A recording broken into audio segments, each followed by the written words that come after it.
This is Eddie Hearn, Matchroom Boxing. You are watching Sporting Icons. You don't need to be anywhere else. Right, so according to Frank Warren, where he spoke to the BBC today, he says that Tyson Fury has two options when it comes to Deontay Wilder. Following the arbitration ruling in Deontay Wilder's favour, that Tyson Fury must fight Deontay Wilder a third time with a deadline date of September the 15th. But apparently the arbitrator, Daniel Weinstein, is open to an extension of that one. Anyway, Frank Warren, he says that Fury could either A, offer Wilder step-aside money, or B, fight Wilder. They're the two options. And apparently they're going down the route of offering Wilder step-aside money. So there's quite a few different ways of looking at this particular one. Now, firstly, what kind of step-aside money would Deontay Wilder get? Secondly, would Tyson Fury then counter-sue Deontay Wilder to try and claw back any of that kind of money?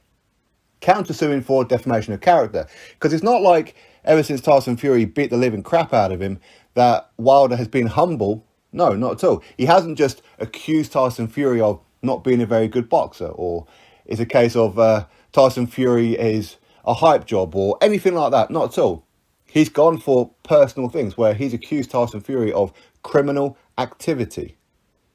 Putting egg waste in his gloves, loading his gloves, having the referee on his side, having the Nevada State Athletic Commission on his side, having Mark Breland, Deontay Wilder's trainer of 12 years, spike Deontay Wilder's water. All these kind of things. He's gone in and accused Tyson Fury's traveller race of being criminals themselves. So Tyson Fury can counter-sue Deontay Wilder and claw back any kind of step-aside money that he offers Wilder. Maybe even more. We don't know, because Tyson Fury so far has said that he's not looking to counter-sue Wilder, even though he knows that he can. But maybe he's had it in his mind because Wilder hasn't won the case at that particular time. But now Wilder has won the case, Fury might go, right, okay, I ain't giving you your third fight. We ain't doing that. You want some step-aside money? Okay, let's talk about that. But right after that, I'm going to counter-sue you. So he could go down that route. Now, as far as the step-aside money, well, what kind of money could Wilder realistically expect? Because it's not like Wilder can just write himself out a check and say, okay, that's what I want. Not at all. What would happen if Fury said, well, I ain't going to fight you for a third time. Sue me. What are you going to do? How much would Wilder get in compensation? Because when you look at it, even the second fight, according to Forbes, both Fury and Wilder both earned, which was a 50-50 deal, both came out of that fight with $26 million each. So Wilder cannot expect any more than that. He can't expect any more than $26 million. Not that he'll get that amount anyway, for a couple of reasons. Number one, in the third fight, due to the contract, Wilder, because he lost that fight, is only entitled to 40% now.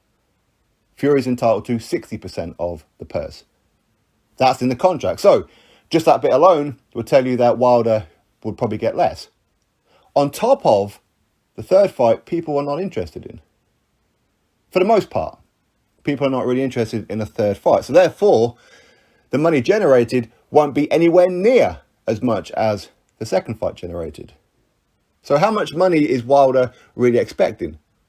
I mean, I could start throwing figures out there and numbers out there, but it wouldn't really matter because I wouldn't get it right. I could probably estimate maybe 15 million he may be awarded in kind of damages if Fury just walks off. Some people may say, but while Tyson Fury would have to pay Wilder compensation, he'd also get stripped of his WBC belt. Wrong. That would not happen. The contract that these guys had or have had nothing to do with the WBC. That will be entirely on the WBC's own discretion. You don't think that the WBC are interested in undisputed? When you look at all the sanctioning bodies, it's actually the WBC are more interested in undisputed in any weight division than any other sanctioning body. And I say that unfortunately, because I wish all the other ones were too. You don't think that the WBC are interested in seeing Fury Joshua, the biggest fight in boxing, arguably history? You don't think that they want to be a part of that particular event? They ain't going to strip Tyson Fury, or very unlikely. And if they did strip Tyson Fury, You think the belt's going to go to Deontay Wilder? No. That's not the rules. The rules are, if the champion is stripped or vacates the belt, if there is an interim champion, that's where the belt goes. So therefore, it will go to Dillian Whyte. Yes, they could order Dillian Whyte to have his first defense against Deontay Wilder. So it's not like Wilder will be out of the picture when it comes to the WBC, but he wouldn't get awarded the belt automatically. That's not how the rules work with it. So, of course, when you look at it, when you're seeing Fury and Joshua, where they're guaranteed a minimum $75 million each, do you really think that that Fury really cares about handing over 10 million, 15 million, hell, even 20 million over to Deontay Wilder? He's going to dig into his purse a little bit. Of course, that 75 million wouldn't include all the pay-per-views and everything that it would generate. So that money would be well and truly topped up. But also, if he countersued Wilder, he'd get a good chunk of that back anyway. So maybe they could go down that route, potentially. But, as Frank Warren says there, they are looking to just offer Deontay Wilder step-aside money just to try and get the Fury-Joshua fight over the line. So we'll really have to wait and see what it is that Tyson Fury does.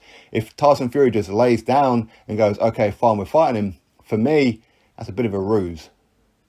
I will look at this whole Fury-Joshua situation as a bit of a ruse because, let's be honest, when it came to the whole negotiations between Fury and Joshua, we've seen pullback and walls and blockades from Team Fury the entire time. What? And suddenly now the fight is just about to be announced? Suddenly now the arbitrator rules in Deontay Wilder's favour. Oh, well, so now I've got to go fight Wilder. Yeah, okay. But there again, Tyson Fury is a very, very stubborn man. He's a very stubborn man. And nobody's going to tell him he has to fight anybody. And nobody's going to tell him that. If he's dead set on fighting Anthony Joshua, then he'll go fight Anthony Joshua. There's not a damn thing Wilder or anybody else can do about it. So we'll really have to wait and see what it is that Tyson Fury does next. But I've got a feeling that, yes, they will go down the route, as Frank Warren says, of offering Wilder step-aside money. But then I can see Tyson Fury counter-suing Deontay Wilder for all the character assassinations that he's been doing ever since he got absolutely humiliated by Tyson Fury back in February of last year. Anyway, that's my thoughts. You drop me yours. Click thumbs up, subscribe. Catch you on the next video.